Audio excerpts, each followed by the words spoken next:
Selamat pagi para netizen dimanapun kita berada, salam inspirasi bagi kita semua. Ini agak menarik juga ternyata ya, bahwa Golkar dan Demokrat sepakat pemenangan pemilu tidak tax it all ya.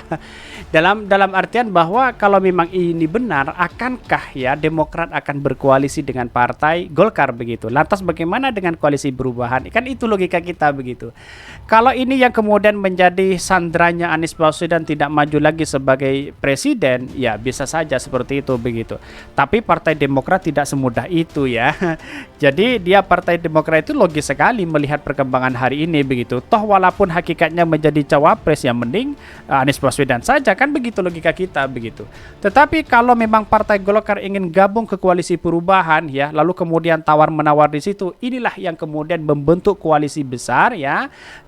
Dan ini punya keuntungan besar ke koalisi perubahan begitu. Artinya selama ini kalau kita melihat bahwa wah ini Partai Golkar masuk di situ begitu kan, ini membangun bangsa bersama-sama tanpa ada rasa si A calon presiden, si B calon presiden begitu kan, demi kepentingan masyarakat dan kemaslahatan masyarakat, itu menunjukkan bahwa ini akan menjadi optimis ya kemenangan seperti ini begitu.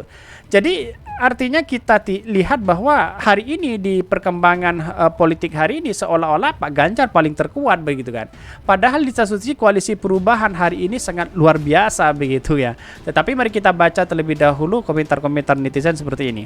Ini komentar-komentar netizen, Golkar dan Demokrat sepakat pemenangan pemilu tidak tax it all ya. Ini dikutip dari netizen begitu ya.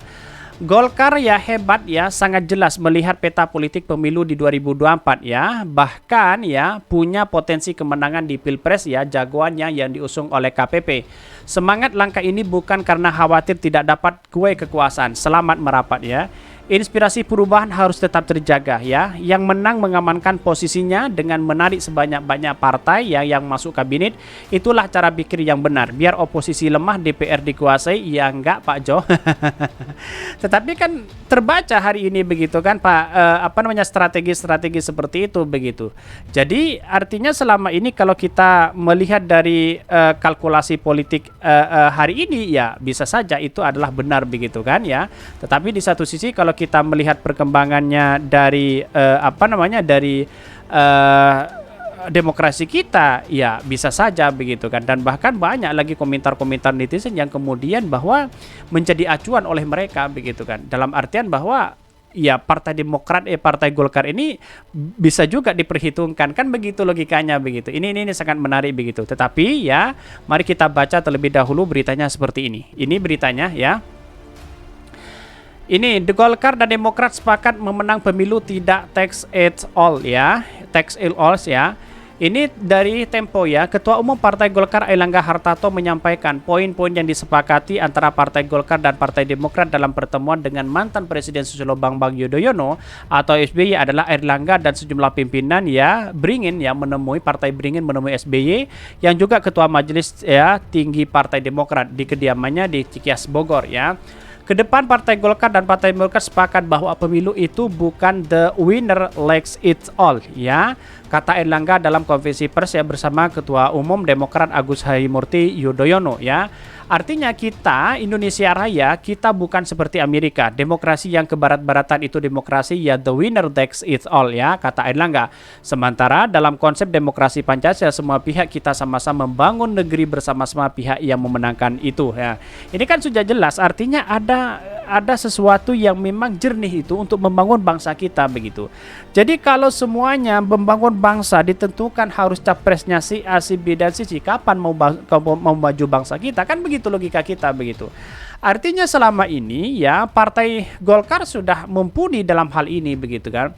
Tetapi di satu sisi muncul spekulasi di luar sana banyak pro dan kontra begitu. Seolah-olah ini adalah manuver dan sebagainya begitu.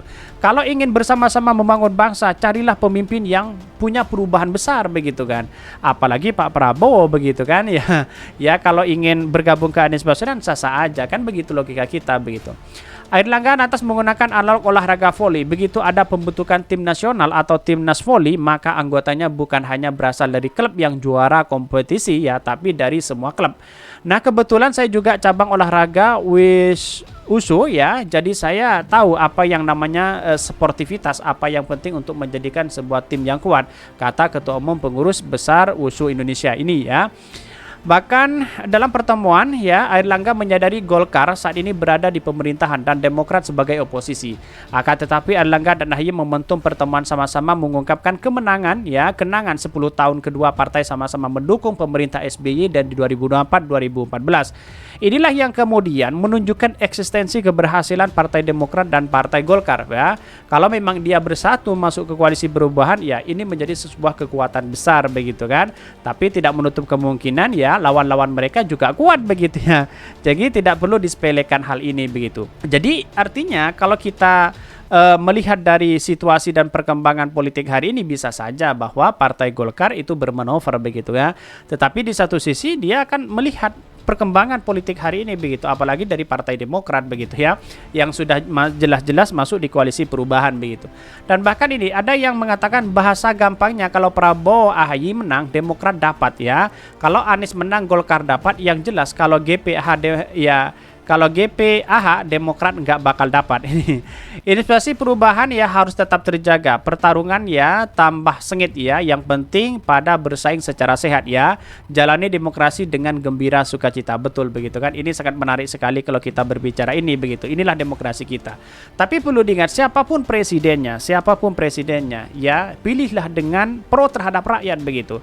Kalau memang tidak pro terhadap rakyat ngapain begitu? Misalnya membangun bangsa sudah gagal, ngapain kita memilih itu begitu kan ya, apalagi memimpin 10 tahun 8 tahun 2 periode tidak menunjukkan eksistensi keberhasilan, ngapain begitu kan. Mending yang memimpin 1 periode punya kapasitas besar, punya intelektual yang cerdas begitu kan, membangun bangsa begitu kan ya, pro terhadap rakyat ya, inilah yang seharusnya menjadi cikal bakal perubahan bangsa kita kan, begitu logika kita begitu. Jadi artinya selama ini banyak sih sebenarnya ya orang-orang cerdas, orang-orang yang pintar oleh bangsa kita, lalu kemudian tidak disukai begitu. Dengan adanya apa? Ya bisa saja dengan kalkulasi politik yang ada. Kan kira-kira seperti itu begitu ya. Inilah kita harus tunjukkan kepada bangsa kita bahwa pemimpin kita dibangun bersama-sama, bukan atas rasa ya harus si A, si B dan si C untuk menjadi calon presiden. Kan begitu logika kita begitu. Tetapi menurut saya pribadi politik-politik Partai Demokrat, Partai Golkar ya seperti itu begitu ya. Saya kira kalau masuk ke PDP dapat apa begitu. Kalau hitungan-hitungan seperti itu. Kalau merapat ke Pak Prabowo dapat apa begitu.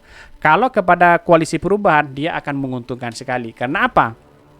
Satu sisi bayangkan koalisi perubahan itu sangat fair sekali begitu, sangat objektif begitu ya, objektif begitu ya, kira-kira seperti itu begitu.